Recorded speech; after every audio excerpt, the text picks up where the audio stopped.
सकल ओबीसी संघटनाची बैठक उत्साहात पार.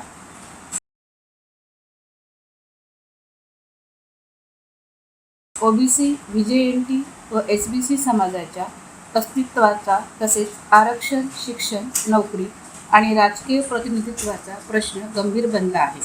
या पार्श्वभूमीवर नागपूर येथे 10 ऑक्टोबर 2025 रोजी होणाऱ्या सकल ओबीसी महामोर्चाच्या पूर्वतयारीसाठी ब्रह्मपुरीतील स्वागत मंगल कार्यालयात तालुक्यातील विविध जातीय संघटनांची बैठक उत्साहात पार पडली. या बैठकीला सकल ओबीसी महामोर्चाचे चंद्रपूर जिल्हा समन्वयक विशेष उपस्थित होते. तालुक्यातील विविध समाज घटकांचे नेते, पदाधिकारी आणि कार्यकर्त्यांनी मोठ्या संख्येने हजेरी लावली. यावेळी ब्रह्मपुरी तालुक्यातील हजारो लोक नागपूरच्या महामोर्चात सक्रिय सहभाग घेणार असल्याची भूमिका एकमुखाने व्यक्त करण्यात आली.